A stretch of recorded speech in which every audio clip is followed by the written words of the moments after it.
សួស្តីអ្នកទាំងអស់គ្នាថ្ងៃនេះ admin នាំយករឿងខ្មោចទៅបានឥណ្ឌូនេស៊ីមួយរឿងយកមកធ្វើការសម្រាយជូនអ្នកទាំងអស់គ្នាទស្សនាដោយសាររឿងមួយនេះគឺនិយាយអំពីអាគមម្យ៉ាងដែលហៅខ្មោចនឹងគឺឲ្យចូលមកសន្ធិដ្ឋនៅក្នុងខ្លួនហេតុនេះឲ្យបានជាមាននៅវិញ្ញាណខ្មោចមួយស្ថិតនៅក្នុងខ្លួនរបស់អ្នកដឹកនាំម្នាក់ហើយអ្នកដឹកនាំម្នាក់នោះក៏អាចធ្វើការព្យាបាលជំងឺមិនត្រឹមតែប៉ុណ្ណោះសូម្បីតែមនុស្សពិការភ្នែកឬក៏ខ្វិនខ្វង់អីហ្នឹងក៏គាត់អាចព្យាបាលបានដែរគឺដោយសារតែគាត់ទទួលបានអំណាចវិញ្ញាណខ្មោចដែលបានចូលមកសន្ធិដ្ឋនៅក្នុងខ្លួនរបស់គាត់ប៉ុន្តែទោះបីជាយ៉ាងណាក៏ដោយក៏ពួកគេត្រូវតែធ្វើការតបស្នងទៅកាន់វិញ្ញាណខ្មោចនោះវិញផងដែរដូច្នេះដើម្បីចង់ដឹងថាតើសាច់រឿងដ៏រន្ធត់មួយនេះល្អមើលយ៉ាងណាសូមទៅទស្សនានៃការសម្ដែងសាច់រឿងរបស់ admin ទាំងអស់គ្ន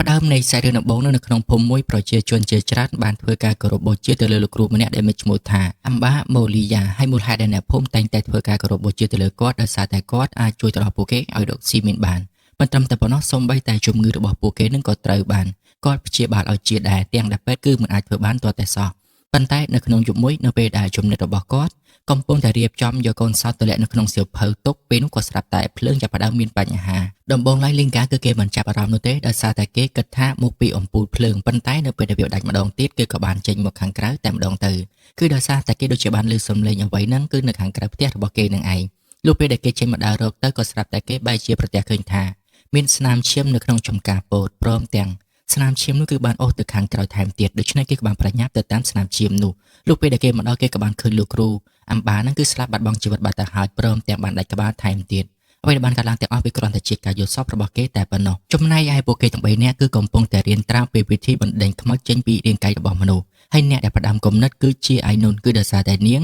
ចង់ធ្វើបែបនេះដែរដូចជាលោកគ្រូអម្បាដែលជា idol របស់នាងនៅពេលដែលនាងកំពុងតែរៀនសម្ដែងក៏ស្រាប់តែនាងនឹកឃើញថាដល់ពេលវេលាដែលនាងត្រូវទៅមើលលោកគ្រូអម្បាបណ្ដេញខ្មោចតាមរយៈទូរទស្សន៍ហើយដូច្នេះនាងក៏បានប្រញាប់ត្រឡប់មកវិញដើម្បីបើកទូរទស្សន៍មើលហើយនាងក៏បានឃើញថាទូរទស្សន៍គឺតែងតែទៅថតសកម្មភាពរបស់លោកគ្រូអម្បានៅពេលដែលគាត់ទៅបណ្ដេញខ្មោចនៅក្នុងភូមិរបស់គាត់មិនត្រឹមតែប៉ុណ្ណោះក៏មានអ្នកភូមិជាច្រើនដែរដែលបានជឿជាក់ទៅលើគាត់ពួកគេបានថតនៅសកម្មភាពដែលគាត់នឹងគឺបានធ្វើការព្យាបាលមនុស្សទោះបីជាមនុស្សម្នាក់នឹងខ្វិនក៏ដោយប៉ុន្តែពេលនោះលោកគ្រូយូវ៉ាគាត់បានដើរមកពីក្រោយព្រមទាំងបានចុចបិទទូរទស្សន៍របស់នាងថែមទៀតគាត់និយាយថាវិជាទាំងអស់នេះគឺមិនសមស្របជាមួយនឹងអ្វីដែលពួកគេកំពុងតែរៀននោះទេប៉ុន្តែនាងមិនខ្វល់ឡើយអ្វីដែលសំខាន់គឺនាងចង់ដូចជាលោកគ្រូអម្បាអញ្ចឹងហើយនាងក៏បានយកតេឡេយកមកបើកទូរទស្សន៍ដើម្បីមើលលោកគ្រូអម្បាបន្តទៀតពិតជាបានឃើញថាគាត់សមត្ថភាពពិសេសអាចជួយឲ្យមនុស្សខ្វិនអាចដើរបានថែមទៀតដូច្នេះហើយនៅពេលដែលពួកគេចូលមករៀននៅក្នុងសាលាអ៊ីស្លាមហ្នឹងពួកគេដូចជាមិនសូវស្ងប់ក្នុងចិត្តទាល់តែសោះចំណែកឯលោកគ្រូអម្បានៅវិញគឺមានមនុស្សជាច្រើនតែងតែមករកគាត់អ្នកខ្លះសូមឲ្យគាត់ព្យាបាលជំងឺឲ្យពួកគេចំណែកអ្នកខ្លះវិញគឺសូមរកស៊ីមានបានដូចជាបរិះម្នាក់នេះអញ្ចឹងគឺនាំកូនស្រីរបស់គាត់មកជាមួយដែរហើយបានប្រាប់ឲ្យនាងរងចាំនៅខាងក្រៅចំណែកគាត់ចូលទៅជួបជាមួយនឹងលោកគ្រូដោយគាត់បា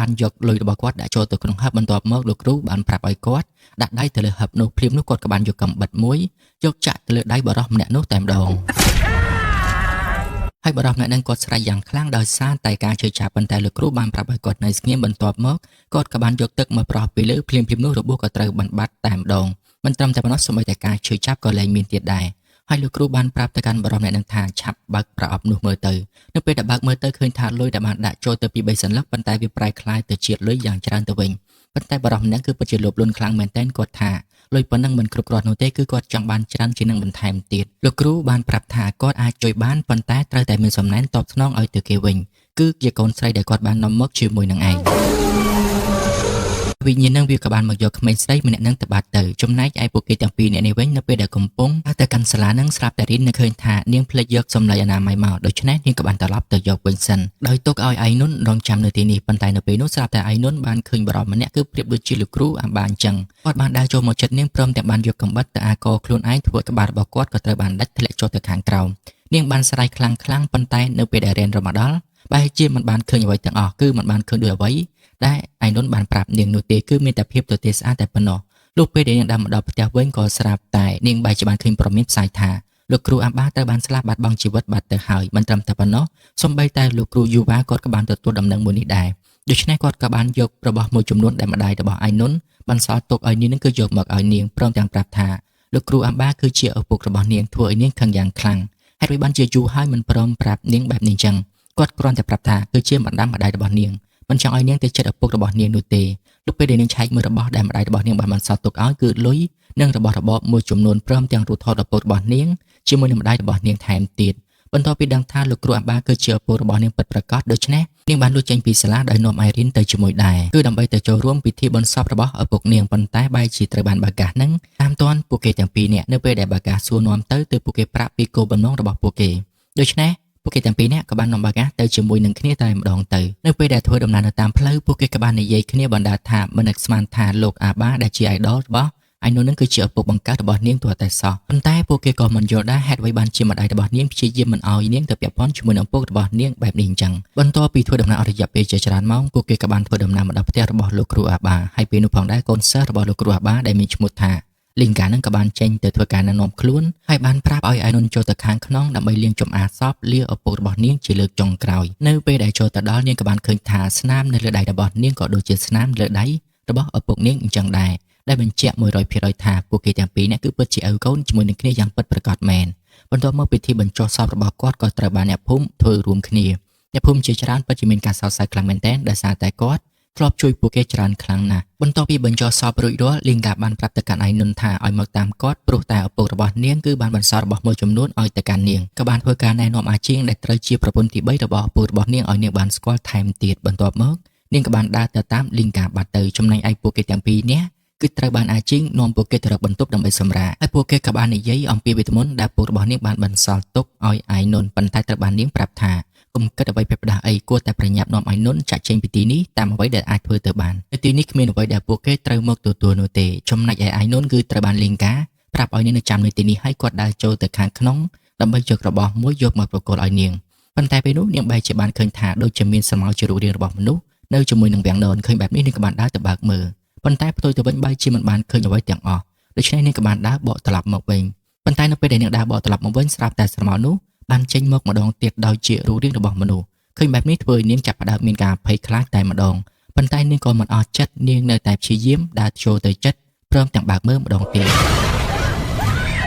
ហើយនៅពេលដែលលីងកាចេញមកវិញគាត់ឃើញនាងប្លែកៗបែបនេះគាត់ដឹងហើយថាច្បាស់ជាមានអ្វីមួយមករកនាងជាមិនខានបានជានាងខ្លាចទៅជាបែបនេះបន្ទាប់មកគាត់ក៏បានប្រគល់សៀវភៅដែលឪពុករបស់នាងបានទុកឲ្យនាងព្រមទាំងប្រាប់ថាបើចង់ដឹងថាគាត់ធ្វើអ្វីខ្លះនឹងស្លាប់ដោយសារតែមូលហេតុអ្វីគួរតែមើលសៀវភៅនេះនឹងដើរតាមផ្លូវរបស់គាត់ទៅដូច្នេះនាងនឹងដឹងអំពីការពិតទាំងអស់ពាក់ព័ន្ធជាមួយនឹងឪពុករបស់នាងហើយសៀវភៅមួយនេះផងដែរគឺឪពុករបស់នាងគឺជាអ្នកបន្សល់ទុកឲ្យនាងគាត់សង្ឃឹមថានាងនឹងដើរទៅតាមផ្លូវរបស់គាត់បែរមកបាកាសនៅវិញនៅពេលដែលគាត់ដើរមកខាងក្រោយគាត់បានឃើញថាមានវិហារឥស្លាមមួយត្រូវបានគេទុកចោលដូច្នេះគាត់ក៏បានមកបំរុងនឹងធ្វើការប្រកាសដើម្បីឲ្យប្រជាជនស្លុតធម៌ប៉ុន្តែបែរជាត្រូវបានលីកានឹងហាមមិនឲ្យគាត់ធ្វើការប្រកាសនោះទេអញ្ចឹងគាត់គឺមានតែធ្វើការអធិដ្ឋានតែម្នាក់ឯងតែប៉ុណ្ណោះប៉ុន្តែនៅពេលនោះស្រាប់តែគាត់មានអារម្មណ៍ថាដូចជាមានមនុស្សកំពុងតែអធិដ្ឋាននៅជិតគាត់ដែរដូច្នេះគាត់ក៏បានងាកមើលនៅពេលដែលឃើញបែបនេះគាត់ក៏នៅតែបន្តនៃការអធិដ្ឋានរបស់គាត់បន្តទៅទៀតលុះបានមួយផ្លែតក្រោយមកនៅពេលដែលគាត់ងាកមើលម្ដងទៀតបែរជាមិនបានឃើញអ្វីទាំងអស់ប៉ុន្តែអ្វីដែលកាន់តែចម្លែកទៀតនោះនៅពេលដែលគាត់ក្រោកឡើងមកវិញ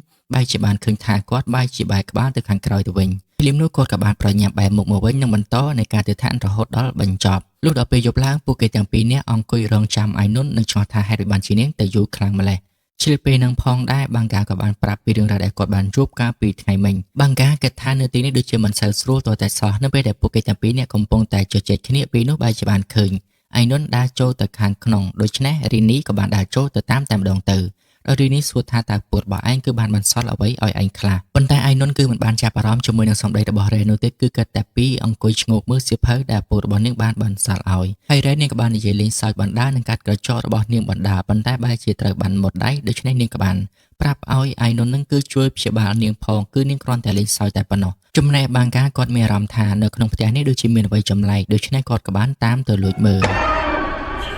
នៅពេលនោះស្រាប់តែឯនុនមកពីក្រោយនឹងសួរថាចោះរ៉ែនទៅណានៅពេលដែលឮសំណួរមួយនេះធ្វើឲ្យបាងកាចាប់ផ្ដើមឆ្ងល់ដូច្នេះពួកគេក៏បានចូលទៅមើលនៅក្នុងបន្ទប់របស់នាងហើយបាងកាក៏បានសួរទៅកាន់រ៉ែនថាតើឯងកំពុងតែអង្គុយជាមួយនឹងអ្នកណាគេលុះពេលដែលរ៉ែនមើលទៅគឺមិនបានឃើញអ្វីទាំងអស់គ្រប់គ្នាក៏មិនបានឃើញដែរដូច្នេះនាងក៏បានយកកាមេរ៉ារបស់នាងដែលបានថតអំបញ្ញមិញមើលតាមពិតគឺមិនបានឃើញអ្វីនោះទេនៅក្នុងកាមេរ៉ាមួយហ្នឹងដល់ទៅពេលអញ្ចឹងធ្វើឲ្យពួកគេក៏ចាប់ផ្ដើមគិតថានៅទីនេះដូចជាមានអ្វីមិនស្រួលបន្ទាប់មកបាកាក៏បានសុំមើលសៀវភៅ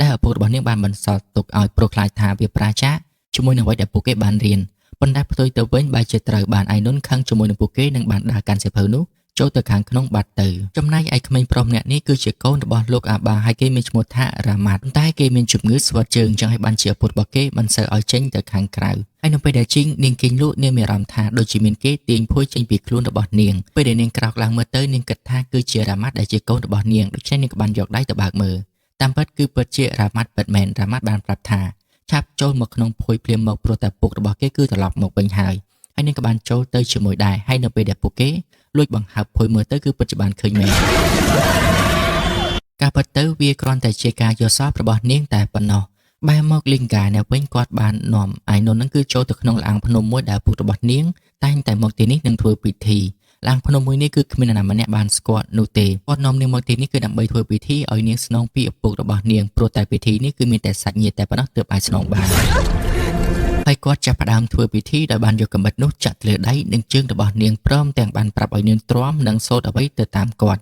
ដូច្នេះនាងក៏បានធ្វើការសូត្រទៅតាមគាត់ទាំងអស់ហើយនៅពេលហ្នឹងនាងក៏ចាប់ផ្ដើមឃើញអំពីរឿងរ៉ាវឬក៏មូលហេតុដែលធ្វើឲ្យឪពុករបស់នាងក៏ត្រូវបានស្លាប់ប៉ុន្តែមួយផ្លែក្រោយមកស្រាប់តែនាងបានឃើញដូចជាមានអ្វីមួយយ៉ាងគឺបានអោនក្បាលមកលិតឈាមរបស់នាងតែម្ដងបែរមករ៉ាម៉ាត់នៅពេលដែលគេកំពុងតែគេងលក់គេបែរជាបានឮសំឡេងនៅខាងក្រៅដូចជាគេកំពុងតែធ្វើពិធីអ្វីមួយអញ្ចឹងលុះពេលដែលគេអាចមើលទៅក៏បានឃើញថាលីងកាកំពុងតែធ្វើពិធីទៅលើអាយនុនដែលបានដើរកាត់ភូមិមួយនេះតែម្ដងដូច្នេះគេក៏បានដើរចេញមកនិងយករឿងរ៉ាវមួយនេះប្រាប់ទៅកាន់បាកាថាអាយនុនគឺកំពុងតែត្រូវបានវិញ្ញាណនឹងគឺជួបសន្ធិដ្ឋនៅរាងកាយរបស់នាងហើយប៉ុន្តែមើលទៅបាកាគេហាក់ដូចជាមិនបានជឿអំពីរឿងនឹងនោះទេដូច្នេះគេក៏បានប្រាប់ទៅកាន់គាត់ថាបើសិនជាមិនជឿនោះទេសាកទៅសូត្រអាសានមើលទៅគាត់នឹងដឹងអំពីការពិតហើយព្រាមនោះផងដែរបាកាគឺពិតជាបានទៅសូត្រនៅអាសានដើម្បីឲ្យអ្នកភូមិទាំងអស់នេះបានឮពិតមែនដែលជាហេតុធ្វើឲ្យអាយនុនជាមួយនឹងអ្នកភូមិផ្សេងទៀតនឹងគឺហាក់ដូចជាមានការឈឺចាប់យ៉ាងខ្លាំងនៅពេលដែលពួកគេបានឮសំឡេងនៃការសូត្រអាសានចេញពីមីក្រូនៅក្នុងវិហារដែលត្រូវបានគេបោះបង់ចោល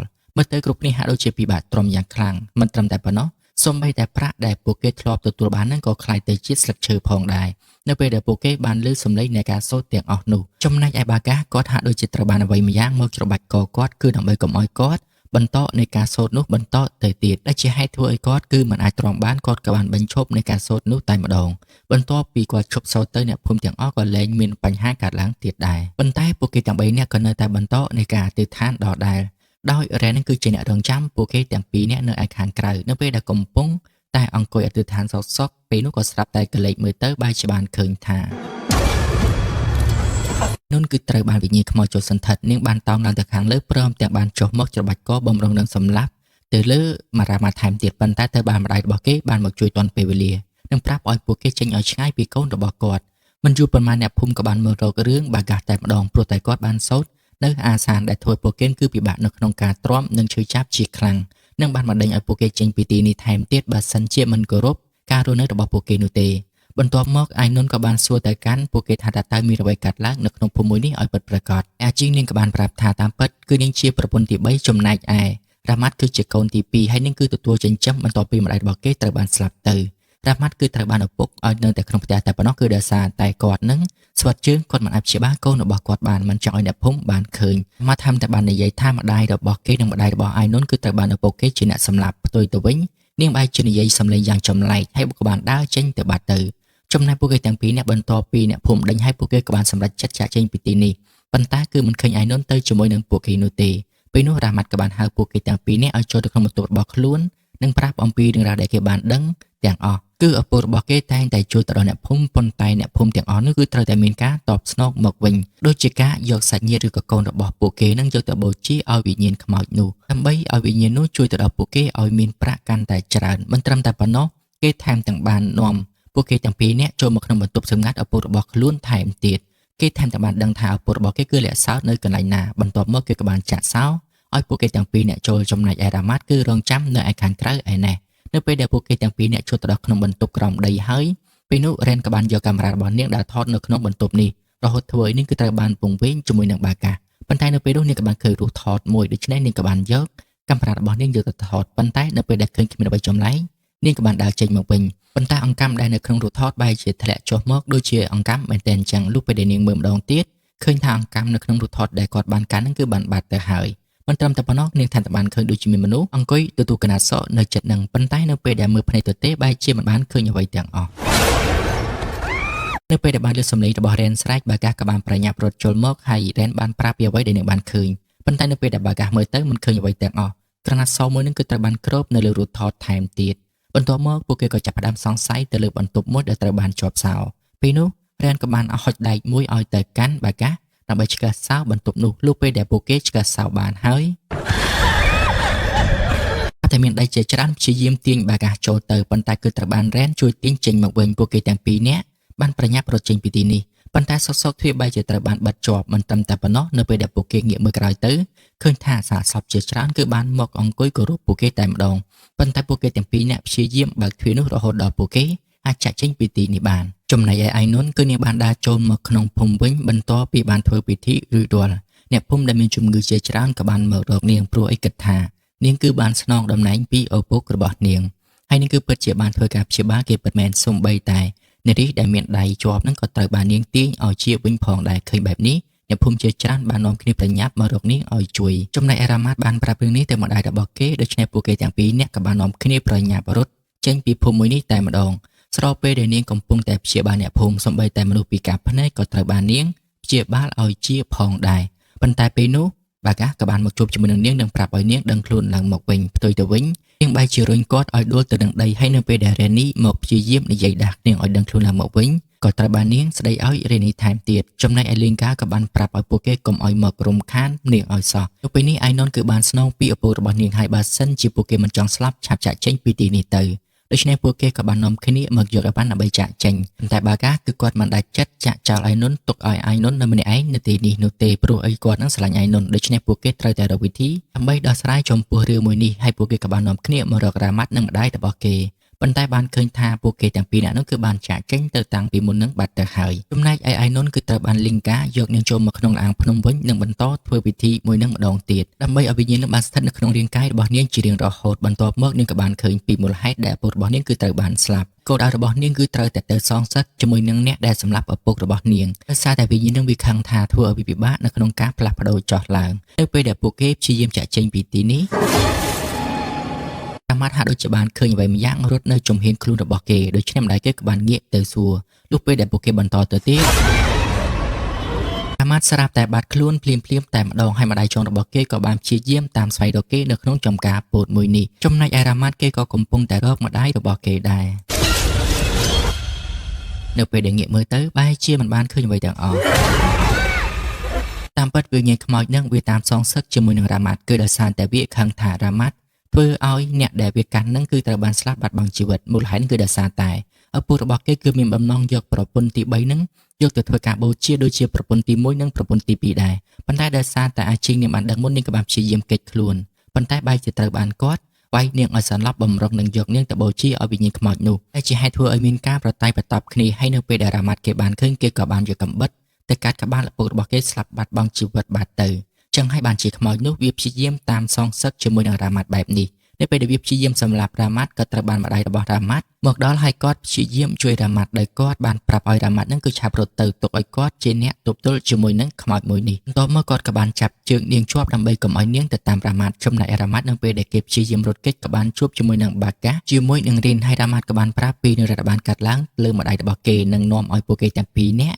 ទៅជួយម្ដាយរបស់ខ្លួនប៉ុន្តែបែរជាមិនបានឃើញម្ដាយរបស់ខ្លួននៅទីនេះទាល់តែសោះដូច្នេះពួកគេគឺមានតែនាំគ្នាត្រឡប់មកផ្ទះវិញតែប៉ុណ្ណោះដើម្បីរកវិធីដើម្បីបង្ក្រាបវិញ្ញាណខ្មោចនោះដោយពួកគេព្យាយាមស្វែងរកគម្ពីរណាដែលអាចធ្វើការបង្ក្រាបនៅវិញ្ញាណខ្មោចនោះបានបន្ទាប់មករ៉ាម៉ាត់ក៏បានរកឃើញគម្ពីរមួយហើយយកគម្ពីរមួយនោះយកមកឲ្យបាកាសអានចំណែកបាកាសក៏បានអានទៅឃើញថាគឺមានតែសាច់ញាតិរបស់អ្នកដែលត្រូវបានវិញ្ញាណខ្មោចនោះចូលតែប៉ុណ្ណោះទើបអាចសម្លាប់វាបានអញ្ចឹងតែបានជារ៉ាម៉ាត់អាចសម្លាប់អាបាដែលជាឪពុករបស់គេបានអញ្ចឹងដើម្បីកម្ចាត់ខ្មោចនោះរ៉ាម៉ាត់គឺមានតែសម្លាប់ឯនុនតែប៉ុណ្ណោះប៉ុន្តែវិធីមួយនឹងគឺមិនត្រូវបានពួកគេយកជាការនោះទេពួកគេព្យាយាមរកវិធីផ្សេងវិញប៉ុន្តែទោះបីជាពួកគេព្យាយាមរកវិធីយ៉ាងណាក៏ដោយក៏ហាក់ដូចជាមិនមានទាល់តែសោះប៉ុន្តែរ៉ាម៉ាត់ចាប់ផ្ដើមនៅឃើញថាខ្មោចនោះវាហាក់ដូចជាខ្លាចនៅសំឡេងសូត្រអាសានដូច្នេះគាត់ចង់ឲ្យបាកាសូត្រអាសាននោះម្ដងទៀតប៉ុន្តែពេលនោះស្រាប់តែខ្មោចនឹងគឺបានអូសអាជីងមកគំរាមពួកគេឲ្យចេញមកខាងក្រៅតែម្ដងបើសិនជាមិនព្រមចេញនោះទេនាងនឹងសម្លាប់អាជីងជាមិនខានដូច្នេះរ៉ាម៉ាត់ក៏បានប្រញាប់រត់ចេញមកដើម្បីជួយម្ដាយរបស់ខ្លួនប៉ុន្តែត្រូវបានពួកគេទាំងពីរនាក់ខាត់ជាប់បន្ទាប់មកនាងក៏បានស្ទុះទៅសម្លាប់រ៉ាម៉ាត់ប៉ុន្តែត្រូវបានអាជីងចាប់ជើងនាងជាប់តែជាហេតុធ្វើឲ្យខ្មោចនោះខឹងយ៉ាងខ្លាំងយកដុំថ្មដុតធំ វាយសម្រាប់នាងតែម្ដងទៅពេលដែលឃើញអញ្ចឹងអ្នកភូមិទាំងអស់ក៏បាននាំគ្នាចូលទៅជួយចាប់ព្រមទាំងបានចាប់នាងចងជាប់ជាមួយនឹងដើមឈើតែម្ដងម្នាក់ឯលីងកាបានព្យាយាមប្រាប់ឲ្យនាងយកឈ្នះនៅវិញ្ញាណខ្មោចនោះឲ្យទាល់តែបានកុំឲ្យវាអាចគ្រប់គ្រងនាងបានបែបនេះឡើយតែផ្ទុយទៅវិញគាត់បែរជាត្រូវបានស្លាប់គឺដោយសារតែនាងមិនអាចគ្រប់គ្រងនៅវិញ្ញាណខ្មោចនេះដូចជាឪពុករបស់នាងបាននោះទេ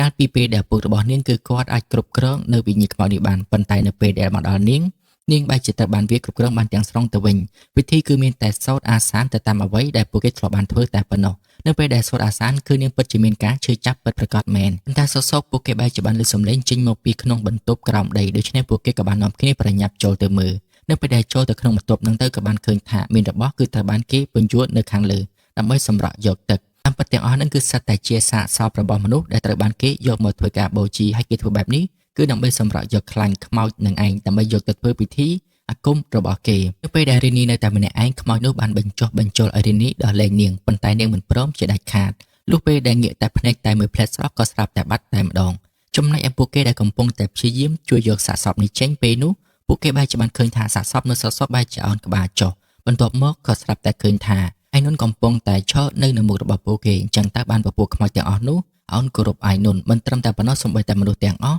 ក៏ត្រូវបានទន់ជើងអោនគោរពឯនុនដូចគ្នាផងដែរប៉ុន្តែបាកាសបានប្រាប់ឲ្យគ្រប់គ្នាជួយសូត្រនៅអាសានទាំងអស់គ្នាដើម្បីឲ្យខ្មោចនោះវាមានការឈឺចាប់ដែលជាហេតុធ្វើឲ្យវាមិនអាចទ្រាំបានវាក៏បានចាកចេញពីខ្លួនប្រាណរបស់ឯនុនបាត់ទៅបន្ទាប់មកពួកគេក៏បាននាំគ្នាចេញមកខាងក្រៅនិងនាំអ្នកភូមិទាំងអស់ធ្វើការអធិដ្ឋានដើម្បីកុំឲ្យខ្មោចនោះចូលមកម្ដងទៀតប៉ុន្តែនៅពេលដែលពួកគេកំពុងតែធ្វើការអធិដ្ឋាន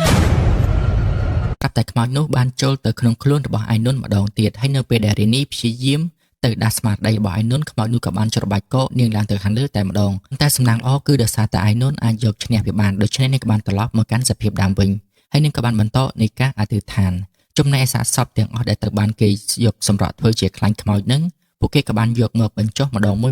យបន្ទាប់ពីរឿងរ៉ាវនៅក្នុងភូមិនេះត្រូវបានស្ងប់ស្ងាត់ឯនុនក៏សម្រេចចិត្តថានាងនឹងរស់នៅក្នុងភូមិមួយនេះបន្តទៅទៀតទោះបីជានាងមិនទទួលបានធម៌ពលដូចជាឪពុករបស់នាងក៏ដោយហើយបាកាគឺនៅជាមួយនឹងនាងដែរមានតែរ៉េនីតែប៉ុណ្ណោះដែលនាងត្រឡប់ទៅវិញហើយសាច់រឿងរបស់យើងក៏ត្រូវបានបញ្ចប់